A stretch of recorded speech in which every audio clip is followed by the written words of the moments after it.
Hello, welcome to the Learn English Lab. Today's podcast topic: are we ready for self-driving cars? Advanced English listening practice. Close your eyes for a moment. Well, actually don't if you're driving, but picture this with me. You're in your car, cruising through city streets, but, your hands aren't on the wheel. You're sipping your morning coffee, maybe catching up on emails, or even squeezing in a few extra minutes of sleep.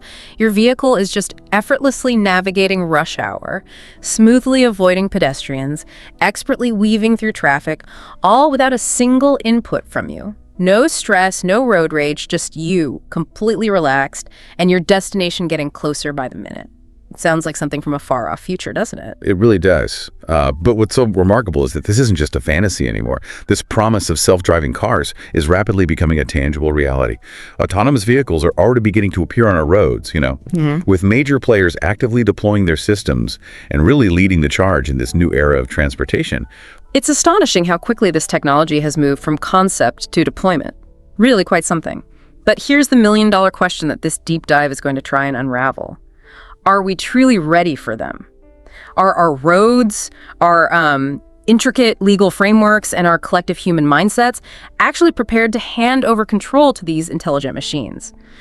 Today, we're going to embark on a deep dive into the world of self-driving cars, peeling back the layers of the cutting-edge technology that makes them possible, exploring the incredible potential benefits they promise, confronting the significant challenges we still face, and ultimately wrestling with whether humanity is genuinely prepared to let go of the steering wheel. It's an incredibly complex landscape, without a doubt. The journey ahead involves navigating not just the intricacies of cutting-edge technology, but also addressing profound societal implications, and adapting our entire infrastructure and legal systems.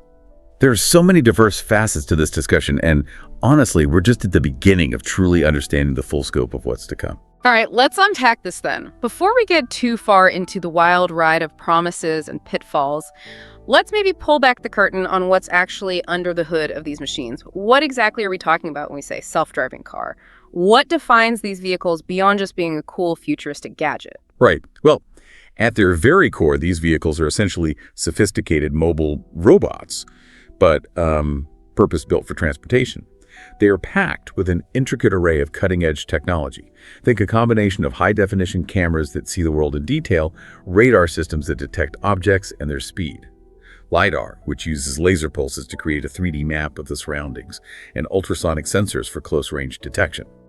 And most crucially, all of this data feeds into powerful artificial intelligence, or AI.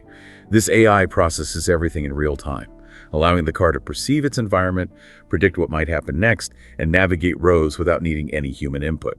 You can truly think of them as robot chauffeurs, but like with superhuman reflexes, a 360-degree awareness, and an unwavering, tireless dedication to following traffic rules to the letter.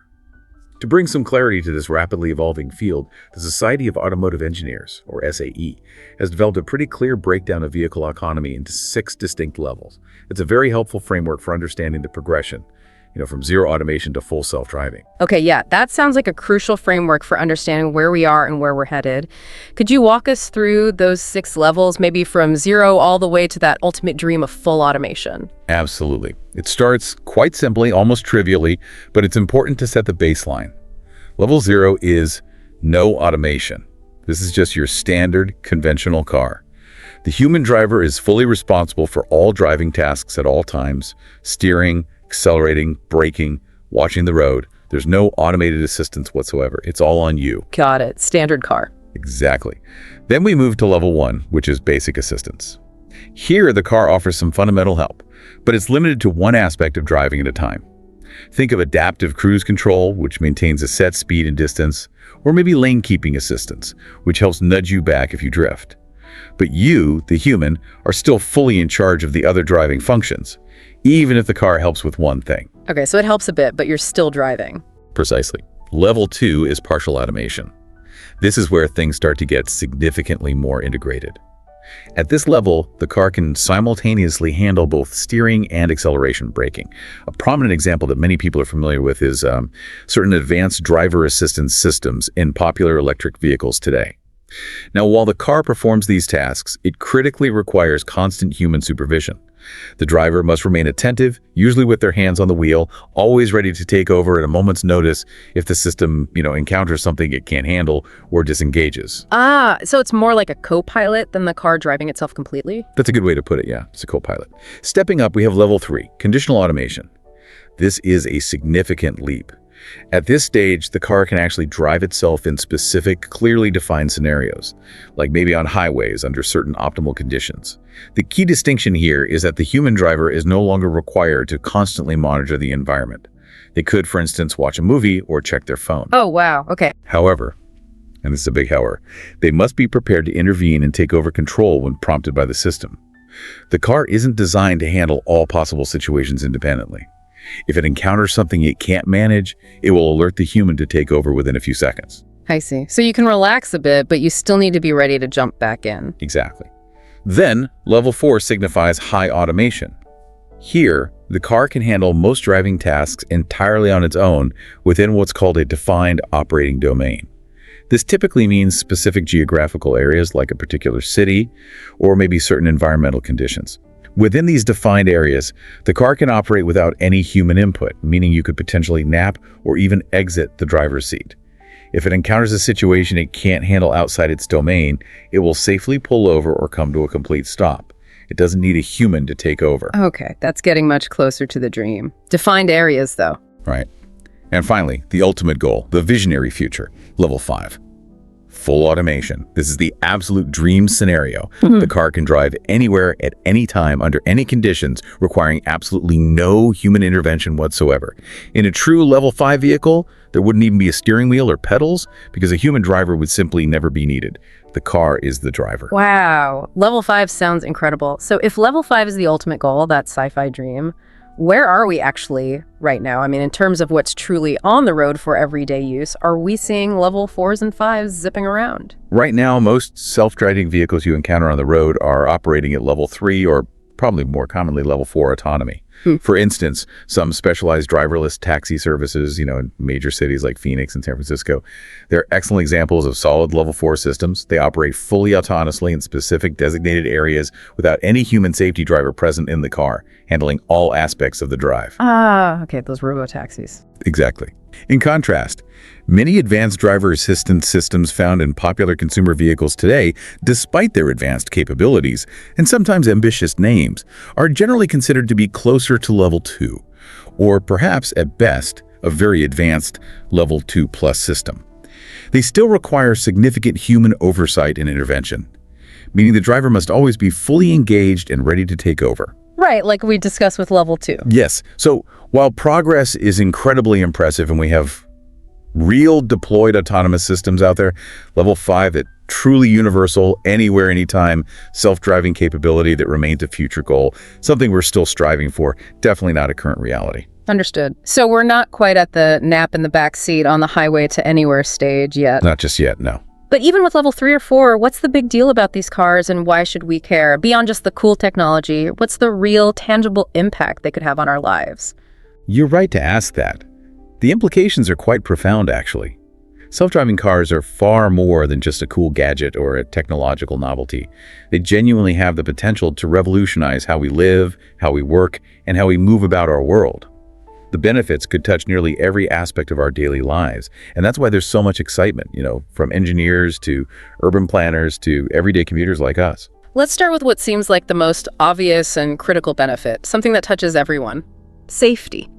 How exactly could self-driving cars make our roads safer, especially considering how many accidents happen every day? The statistics on human driving are, frankly, quite stark.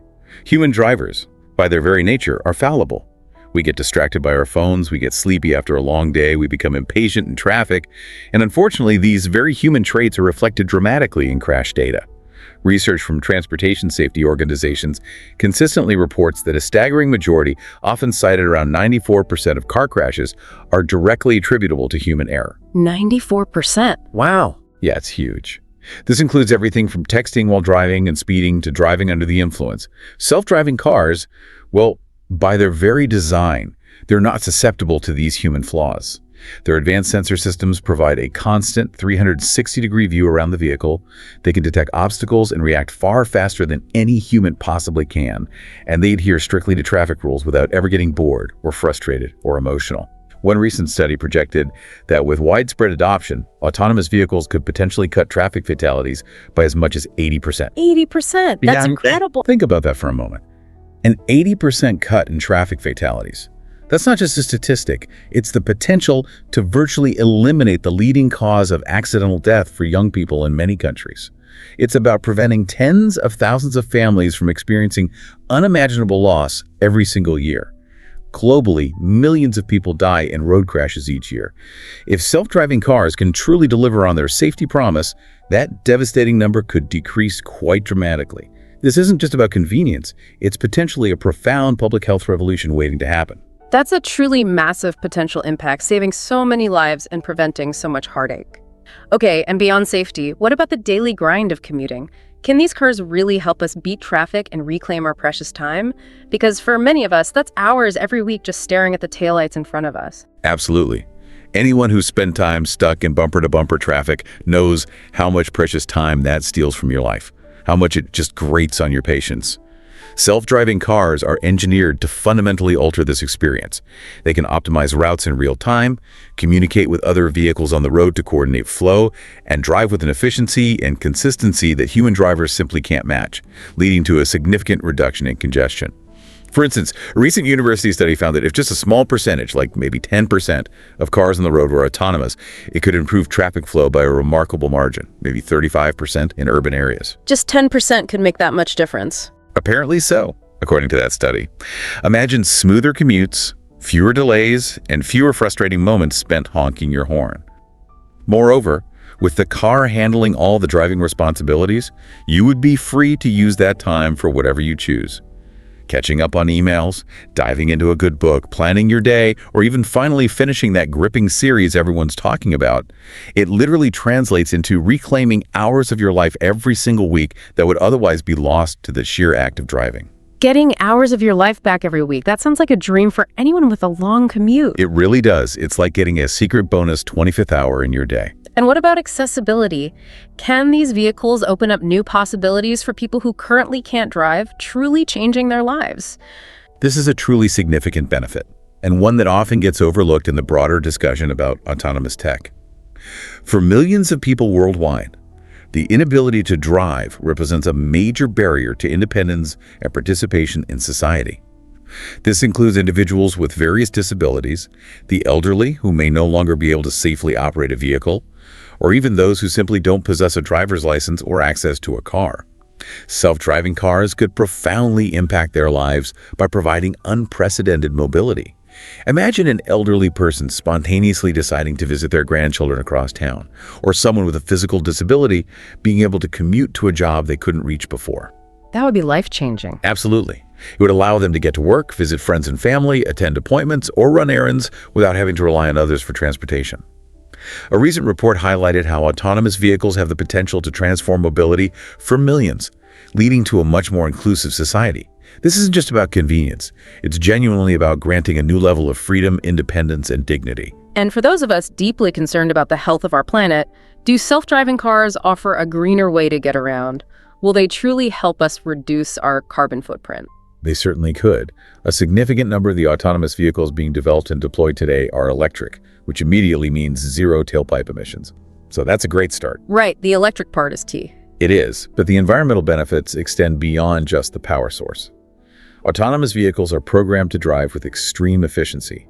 They exhibit smoother acceleration and braking, avoid sudden movements, and optimize their speed, which significantly reduces unnecessary fuel consumption compared to often erratic and less efficient human driving patterns. A global energy report estimated that a widespread shift to autonomous electric vehicles could reduce transportation-related carbon emissions by a substantial percentage, maybe 20–30% within the next decade or so. 20 to 30% reduction. That's significant. It is. And if you combine that with the concept of shared autonomous fleets, imagine a future where self-driving ride-sharing services are the norm, you can see a dramatic reduction in the overall number of cars on the road.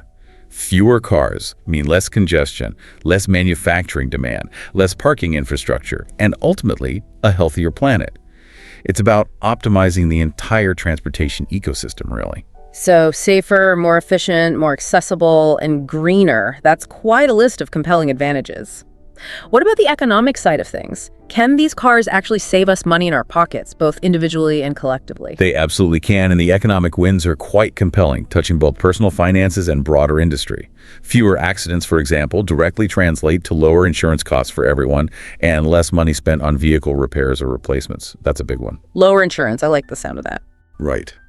The efficient driving patterns we just discussed also mean reduced fuel expenses for traditional combustion engines, or optimized battery usage for electric vehicles, which adds up over time. But perhaps the biggest economic shift could come from the rise of shared autonomous fleets.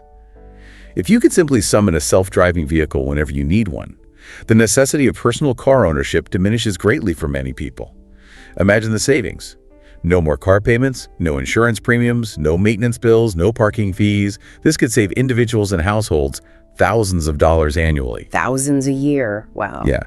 One major consulting study projected that autonomous ride-sharing services could reduce transportation costs for urban households by up to 40%. That's a substantial amount of cash that could stay in your pocket, free to be spent on other things or invested or saved. Okay, that all sounds so incredibly appealing, almost like a utopian vision. All these incredible benefits make it seem like a complete no-brainer. But, okay, before we get too excited, let's pump the brakes a bit and really look at the challenges. Because as awesome as self-driving cars sound, they're not quite ready to take over the world just yet, are they? There's a whole gauntlet of hurdles, technical, ethical, legal, social, that are giving experts and, frankly, everyday people significant pause. This is where it gets truly interesting. Indeed.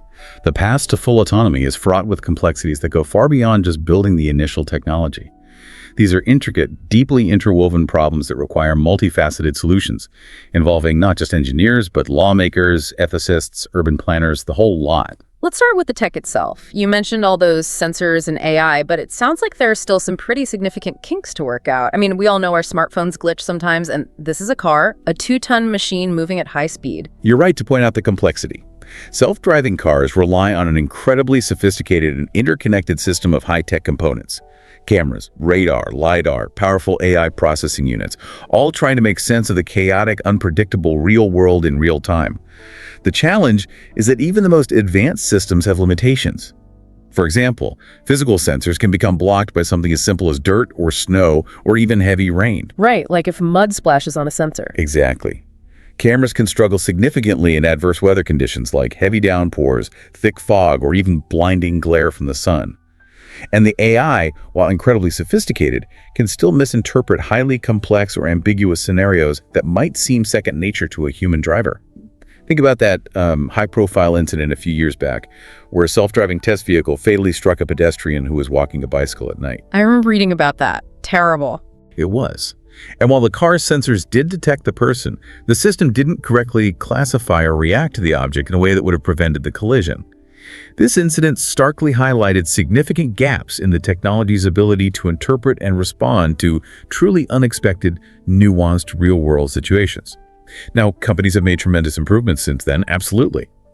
But a recent report from a prominent safety institute still noted that even advanced systems continue to struggle with a notable percentage, maybe 10-15%, of real-world driving scenarios. 10 to 15% still. What kind of scenarios? Things like encountering erratic pedestrians, navigating complex and ever-changing construction zones, or performing reliably in truly extreme weather conditions.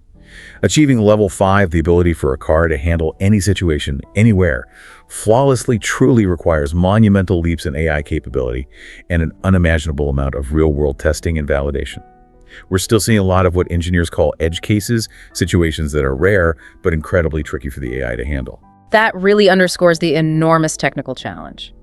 Okay, and if something does go wrong, if there's a crash, who's actually responsible? This seems like a massive legal head-scratcher that could tie up courts for years. It absolutely is, and it's one of the most perplexing questions facing widespread adoption. If a self-driving car is involved in a collision, who is legally to blame? Is it the driver, even if they weren't actively driving and their hands were off the wheel? Good question. Is it the car manufacturer who designed the hardware? Or is it the software developer who wrote the AI code that made the decision in that split second? Right now, our existing legal system is simply not equipped to handle this kind of nuanced liability.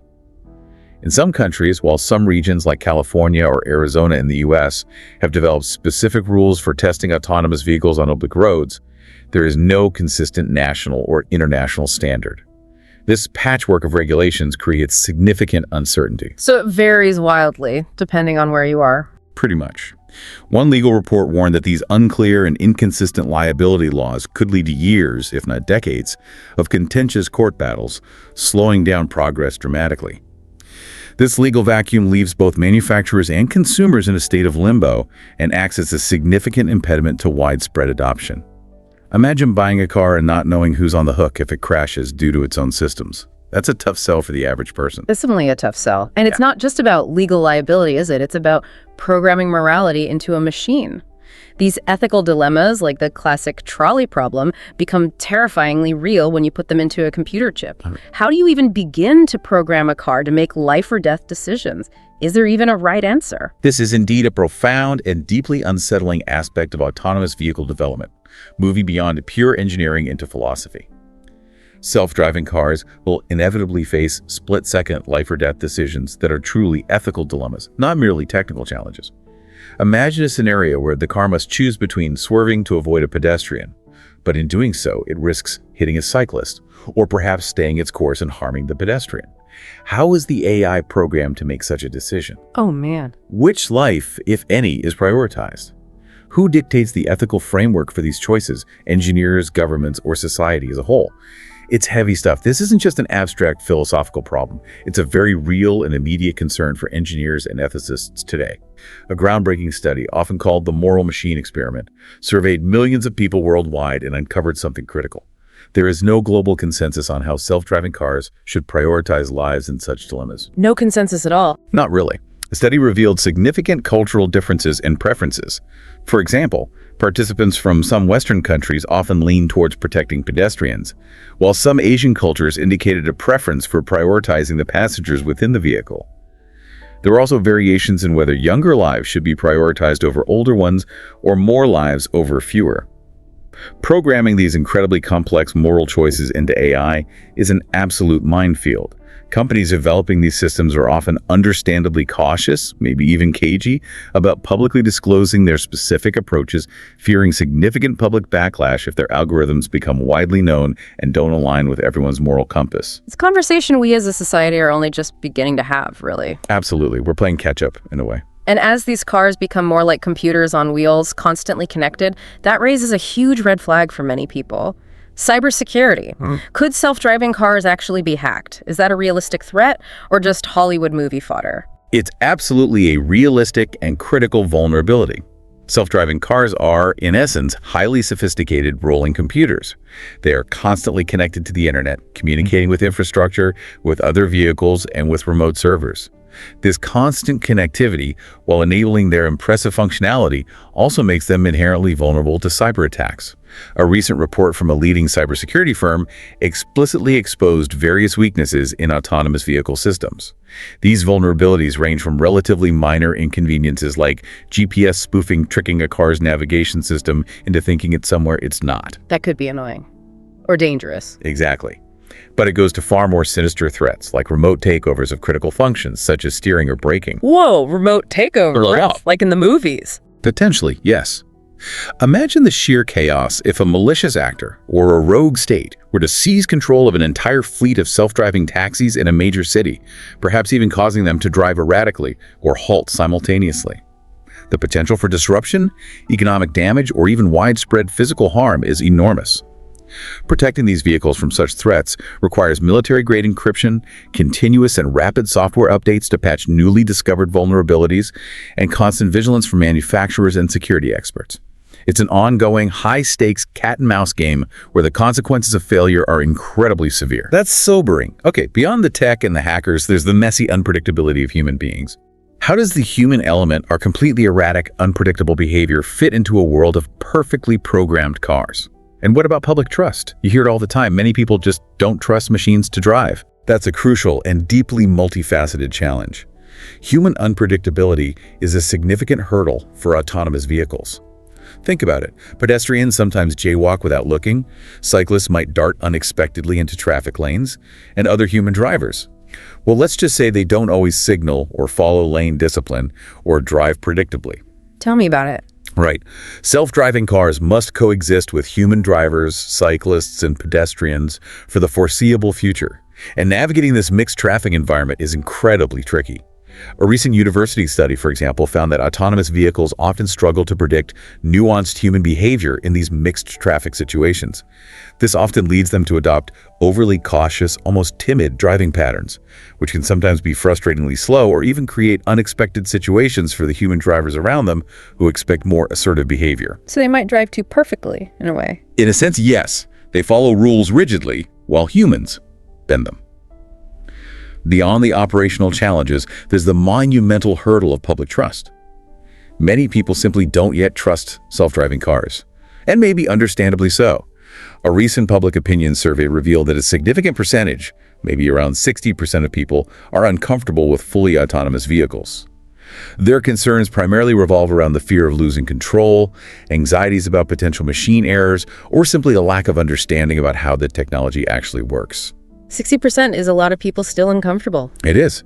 Building this trust will be a long process. It requires immense transparency from companies regarding their system's performance, including detailed reporting of crashes and near misses, not just the success stories. It will also necessitate extensive public demonstrations, opportunities for people to experience test rides firsthand, and robust, clear education campaigns to demystify the technology. It's a huge psychological hurdle that's as important as the technological one. And all this cutting-edge tech must come with a huge price tag, right? Both for the cars themselves and for the roads they'll drive on. Who's going to foot that bill? That seems like a massive barrier. You've hit on another major obstacle: cost. The advanced technology required for true self-driving capabilities is incredibly expensive. High-resolution LiDAR systems, specialized cameras, and the powerful, dedicated computers needed to process all that data and run the AI algorithms can add anywhere from tens of thousands to well over $100,000 to the cost of a single vehicle right now. $100,000 extra? In some cases, yes. While these component prices are gradually dropping as technology matures and production scales, it remains a significant financial barrier for widespread consumer adoption. Most people simply can't afford a car that expensive. Then there's the even larger cost of infrastructure upgrades. For self-driving cars to operate at their peak efficiency and safety, our roads, traffic lights, and even signage might need substantial upgrades to talk to these autonomous vehicles. Like smart roads. Exactly. This could involve embedding sensors in the road, installing smart traffic signals that communicate with cars, or even updating road markings for better machine vision. One estimate from a transportation department projected that upgrading national infrastructure for full autonomy could cost a staggering amount. Think hundreds of billions. Wow. Billions. Yeah, that's an incredibly tough sell, especially when cities and governments are already grappling with massive budgets and struggling to fund basic maintenance like fixing potholes. It's a bit of a chicken and egg problem. The cars need smart roads, but smart roads cost a fortune. And finally, the big societal question that worries a lot of people. What about jobs? Could self-driving cars lead to massive economic disruption, especially for people whose livelihoods depend entirely on driving? Truck drivers, taxi drivers. This is a very serious concern, and one that absolutely needs careful, proactive planning. Self-driving cars have the potential to profoundly reshape our economy in ways that we may not be entirely prepared for. Millions of jobs are intrinsically linked to driving. Think about long-haul truck drivers who spend days on the road, taxi and rideshare drivers navigating city streets, local delivery workers, even bus operators. Labor statistics project that millions, maybe up to 2.5 million driving-related jobs in the U.S. alone could be impacted by autonomous vehicle adoption within the next decade or so. 2.5 million, that's huge. It is. While it's true that the emergence of this new technology will undoubtedly create new jobs in areas like autonomous vehicle tech development, specialized maintenance for these complex systems, and fleet management, the transition for the existing workforce could be incredibly rough and disruptive. It's absolutely critical that we prioritize robust retraining programs to equip displaced workers with new in-demand skills for the evolving job market. This could involve initiatives like coding boot camps specifically tailored for former truck drivers or specialized maintenance training for autonomous fleets. Furthermore, comprehensive economic support will be crucial to prevent significant social and economic fallout and to ensure that these workers are not simply left behind in the wake of technological advancement. It's a massive societal responsibility we face. That's a lot to consider. Okay, so what does this all mean when we look at real-world applications and global approaches? It sounds like some companies and countries are really pushing the boundaries while others are being more cautious. How is this actually playing out on the ground? They certainly are. And to truly grasp where we stand, it's vital to look at how different players are tackling these challenges and seizing the opportunities. What's fascinating here is how global this push is and how different strategies are playing out, almost like a grand experiment across various cultures and economies. Let's dive into some of the leading companies then. Who are the trailblazers making real progress right now, warts and all? Okay, we can start with a company that many consider the driverless trailblazer, the one that spun off from a major tech giant, Waymo. They're truly a poster child for self-driving tech. Their level 4 autonomous taxis have been operating and giving rides in Phoenix since as far back as 2018. Since 2018, that's quite a while now. It is. And they've since expanded their services to include San Francisco and Los Angeles.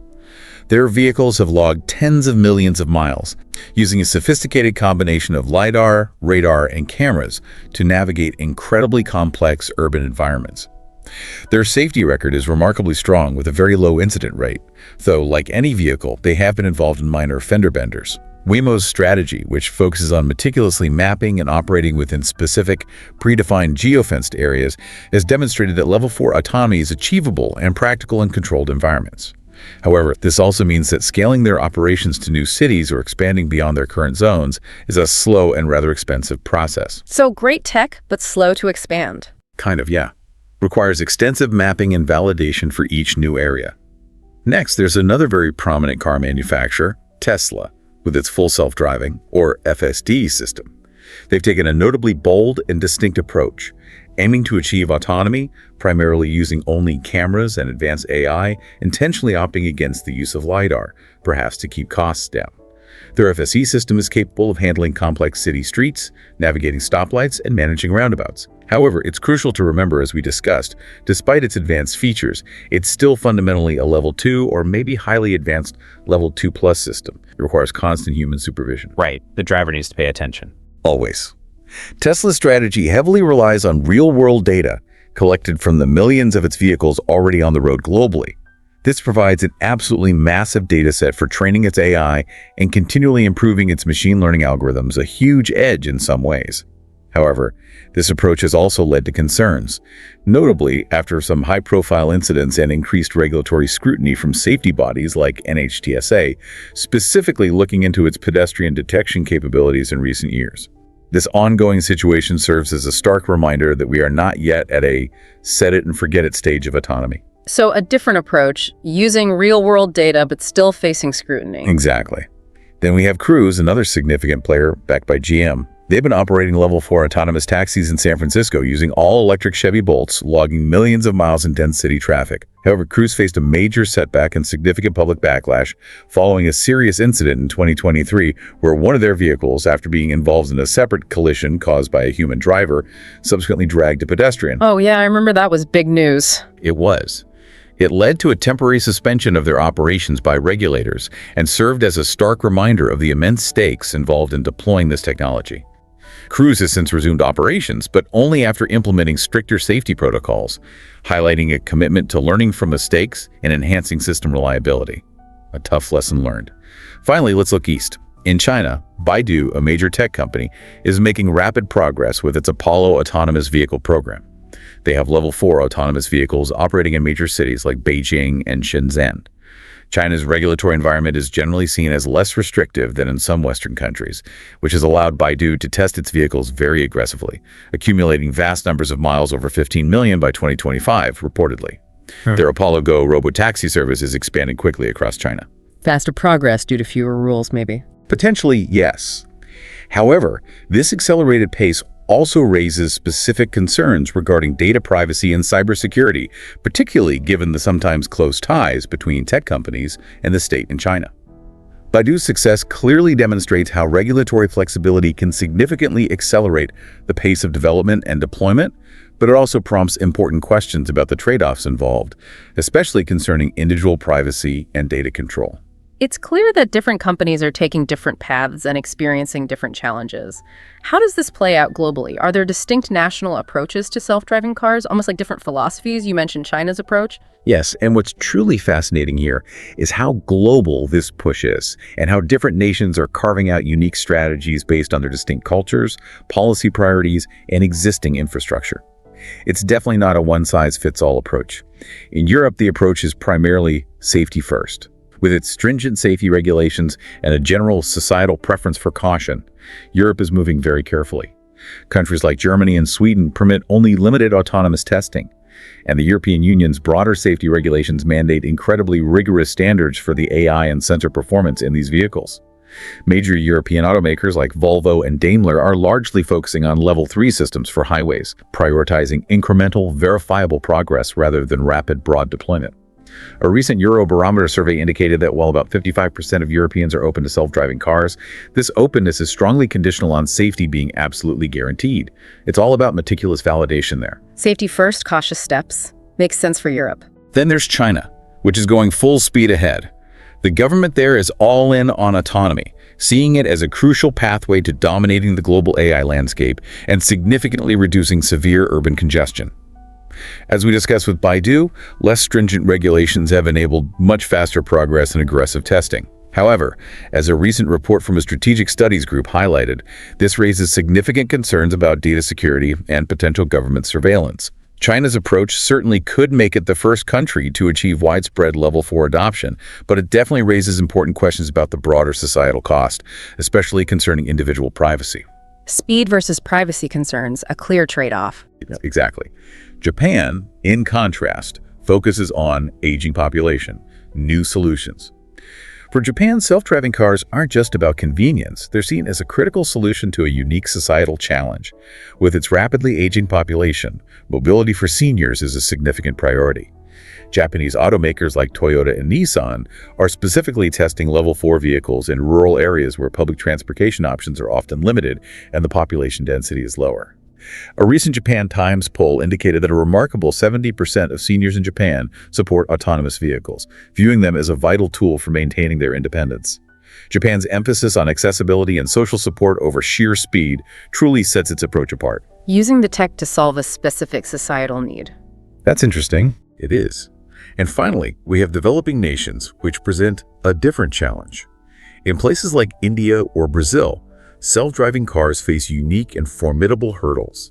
These include extremely chaotic traffic conditions, often poor or inconsistent road infrastructure, and significant affordability issues for the average citizen. While local companies like Tata and global players like Zoox are exploring tailored solutions for these markets, a recent World Bank report suggested that developing nations might initially lag in widespread adoption due to these persistent cost and infrastructure gaps. However, there's also an intriguing possibility. Shared autonomous fleets could potentially allow these regions to leapfrog traditional private car ownership models entirely, directly adopting advanced mobility solutions that bypass some of the historical challenges of vehicle proliferation. It's a fascinating dynamic to watch. So, a very mixed global picture, driven by different priorities and challenges.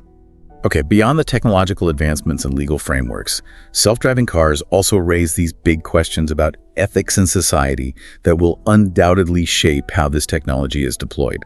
It's not just about what's technically possible, is it? It's what's truly right for humanity. Precisely. These are not merely abstract debates. They are fundamental ethical and social considerations that will deeply influence public acceptance and regulatory decisions.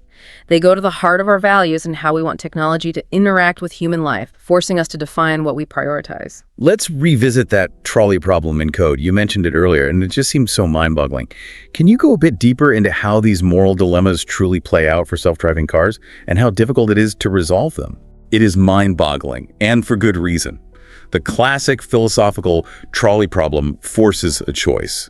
Would you sacrifice one life to save 5? For self-driving cars, this theoretical dilemma becomes a terrifyingly real-world problem that engineers and programmers are actively grappling with right now. The car's AI will inevitably encounter situations where it must make a split-second decision that could determine who lives and who dies. For example, should the car prioritize the safety of its passengers above all else? Or should it try to minimize overall harm by protecting vulnerable pedestrians or other drivers on the road, even if it puts its own occupants at greater risk? It's a genuine moral tightrope. No easy answers there. None at all. As that moral machine study vividly demonstrated, there's no universal agreement on these profoundly difficult choices. The study highlighted significant cultural differences, remember. People from some Western countries often leaning towards protecting pedestrians, while some Asian cultures showed a preference for prioritizing the occupants of the vehicle. This lack of global consensus makes programming these ethical choices incredibly fraught. Companies developing these systems are often quite reserved, as I said, maybe even cagey, about their specific ethical algorithms, precisely because they fear intense public backlash if their approach is deemed unacceptable by a segment of society. There's no easy answer, and it forces us to confront our deepest moral intuitions in a technological context we never anticipated. And as these vehicles become mobile data centers, constantly recording, what about privacy? How much information will they collect about us, our routines, our surroundings, and critically, who will have access to it? That worries a lot of people. It's a major and legitimate concern for many. Self-driving cars, by their very nature, are constantly collecting vast amounts of data. This includes not only where you go and how you drive, but also incredibly detailed information about your driving habits, the routes you take, and even intricate data about your immediate surroundings. Everything the car's array of sensors can perceive. Everything. Wow. Pretty much everything within range. A recent Consumer Reports survey found that about 65% of Americans expressed worry about how this collected data would be used. Will this highly personal information be sold to advertisers? Will it be shared with government agencies without explicit consent? These are very real questions that cut to the core of personal autonomy in a digital age. While companies building these vehicles like Waymo and Tesla assert that they prioritize user privacy and employ robust data protection measures, any potential data breaches or hacks could severely erode public trust. The sheer volume and sensitivity of the data collected means that strong, transparent privacy policies and ironclad security are absolutely paramount. Trust is fragile when it comes to personal data. Okay, beyond the individual, how might self-driving cars actually reshape our cities and impact our lifestyles?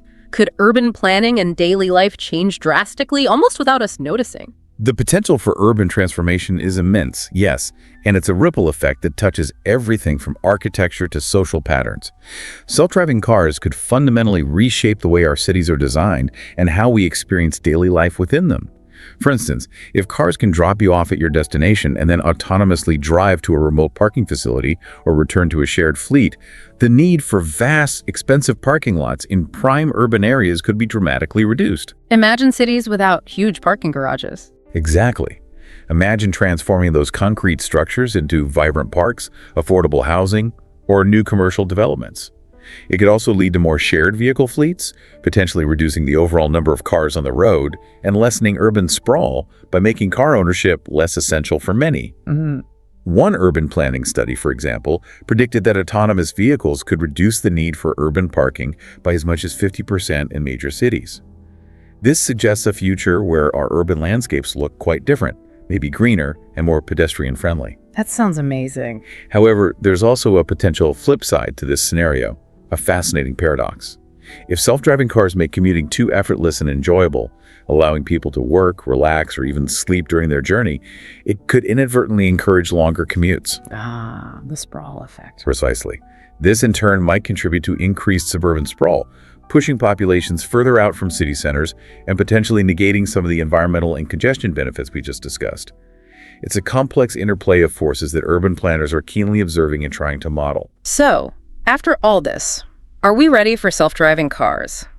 It sounds like the answer is still, maybe not quite yet, but we're making significant progress. What's the biggest hurdle on the technical side that still needs to be clear to truly get us there? Well, the technology, while incredibly advanced, still needs significant improvement before it can truly handle every conceivable driving scenario with absolute reliability. The AI must become far more capable of handling those rare, unpredictable edge cases, those unusual one-in-a-million situations that are difficult to program for or anticipate. Sensors need to function flawlessly and reliably in all weather conditions, no matter how extreme snow, heavy rain, fog, glare. And ultimately, these complex systems must become completely foolproof, eliminating the potential for critical errors. Foolproof is a high bar. It is. More real-world testing, conducted rigorously and transparently, is absolutely essential.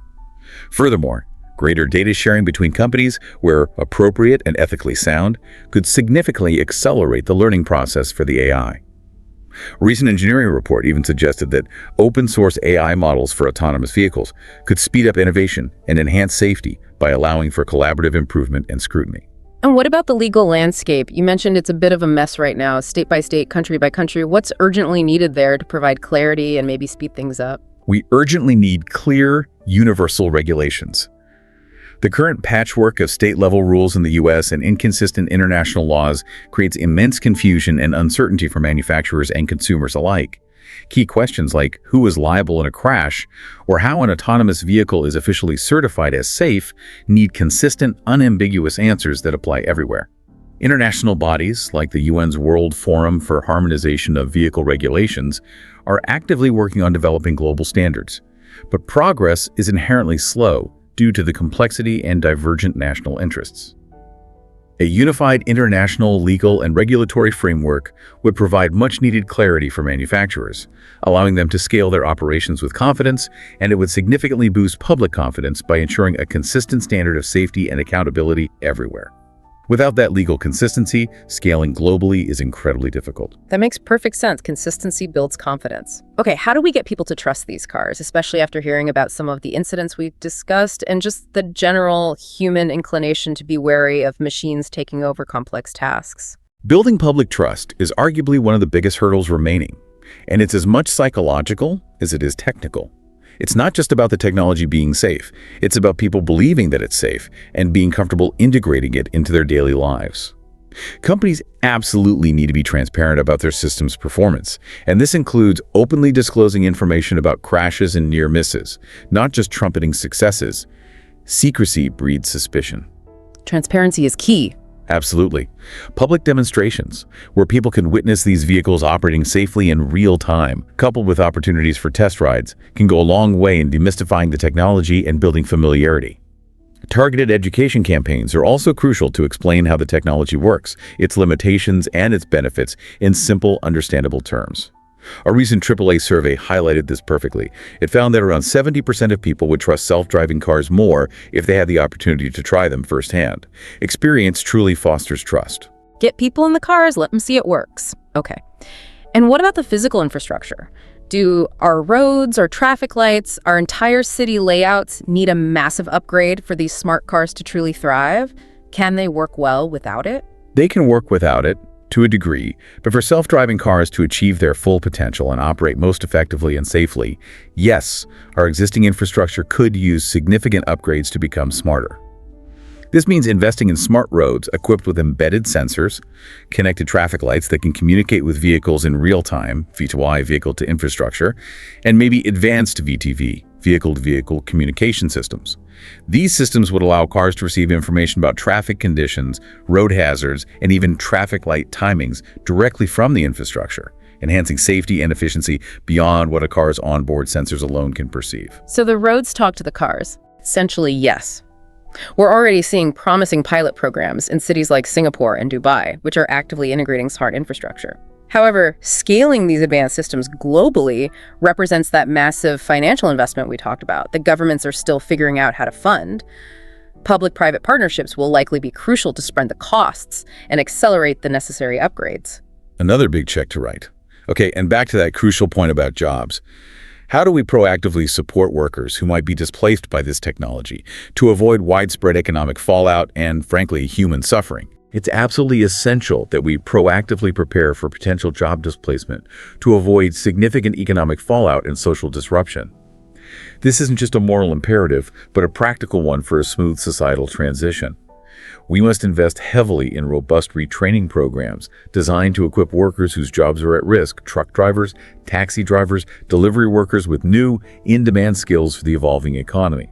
This could involve initiatives like coding boot camps specifically tailored for former drivers, or specialized maintenance training programs for the complex autonomous fleets that will require servicing. A major economic organization's report, the OECD, I believe, emphasized the scale of this need, calling for substantial global investment, maybe $50 billion globally, specifically to retrain workers who will be affected by automation across various sectors. Without this forward-thinking support, the societal costs could outweigh many of the benefits, leading to widespread discontent and hardship. We can't just leave people behind. 50 billion. That highlights the scale. Okay, and finally, addressing those deeply uncomfortable ethical dilemmas we talked about. How do we as a society navigate that moral minefield, that trolley problem in code, in a way that aligns with our values? Who decides? Navigating the ethical minefield of self-driving cars requires ongoing, open, and inclusive conversations across all segments of society. It can't just be engineers in a lab. We need to collectively decide how these vehicles should be programmed to make difficult life-or-death decisions when there are no good options. This raises critical questions. Should governments establish clear, binding guidelines for ethical programming that all manufacturers must adhere to? And should companies be required to disclose the specific algorithms that govern these ethical choices, allowing for public scrutiny and debate? Openness versus proprietary algorithms. Tricky balance. Very tricky. It is absolutely essential that ethicists, policymakers, legal experts, and the broader public are involved in these decisions, not just engineers and corporations. A collaborative and transparent approach is really the only way to build societal consensus and prevent a significant public backlash that could stall the adoption of this potentially transformative technology. These are conversations about what it means to be human in an increasingly automated world. Okay, so if we connect this to the bigger picture, looking at everything we've discussed, the incredible promise, the daunting challenges, the global efforts, what's next for autonomous vehicles? It sounds like a long road to full autonomy, but maybe the destination seems like it could truly be worth it for all of us. It certainly is a long road, with many complexities still to untangle, but the future looks incredibly promising. And the destination, if we navigate these challenges correctly, could truly be transformative for society. Analysts are making optimistic predictions. By the end of this decade, maybe 2030, it's estimated that a significant percentage, maybe 20–30% of new cars sold, could have level 4 capabilities, particularly in certain markets or vehicle segments. However, level 5, that ultimate dream of universal anywhere, anytime autonomy, is still projected to be at least a decade or more away. Could be 2035, 2040, maybe even later for widespread availability. So level 4 soonish, level 5 still a ways off. That seems to be the consensus. The expectation is that shared autonomous fleets, like robotaxis, will likely lead the charge in adoption, especially in dense urban environments where the economic and convenience benefits are most immediate and compelling. A recent financial report from Goldman Sachs projected that the autonomous vehicle market could be worth a staggering amount, maybe $300 billion, by 2035, driven largely by the growth of ride-sharing and logistics services. $300 billion. Yeah, big numbers. But the impact of self-driving technology extends far beyond just passenger cars. It's poised to revolutionize sectors like long-haul trucking, making logistics more efficient and potentially less prone to human error fatigue. It could reshape last-mile delivery services, bringing goods to our doorsteps faster and maybe cheaper. And it could even transform public transit. Autonomous buses and shuttles are already undergoing testing in cities across the globe, like Helsinki and Singapore, offering glimpses into a future of more streamlined, accessible, and environmentally friendly public transportation. So it's not just about personal cars at all. Not at all. The ripple effects of this technology could profoundly touch nearly every part of our lives, from how we shop to how we commute to how our very cities are designed and organized. It's a fundamental reimagining of mobility. So bringing it all together, are we truly ready for self-driving cars? They offer an exciting glimpse into a future that's potentially safer, greener, more accessible, and more efficient. But as we've explored pretty thoroughly, we're not quite ready to hand over the keys completely just yet. That's precisely it. The technology is impressive and advancing rapidly, no doubt about it, but it's still imperfect, still has those edge cases. Our laws are currently patchy and inconsistent, lagging behind the tech, and society as a whole is still warming up to the idea, still grappling with the profound ethical and social implications. There's just a lot of work still to do across many different fields. Understood. Progress is absolutely being made, though, and companies around the world are certainly paving the way with incredible innovations. But it sounds like it's fundamentally a team effort, doesn't it? Absolutely. Governments, brilliant engineers, astute policymakers, thoughtful ethicists, and everyday people like you, our listener, all have a crucial role to play in shaping this future responsibly. So what do you think? After hearing all of this, would you hop into a self-driving car today? Or are you maybe waiting for a few more green lights on the dashboard, so to speak? Let's keep the conversation rolling because the future of transportation is definitely one wild ride. And before you go, please make sure to like, share, and subscribe to this YouTube channel.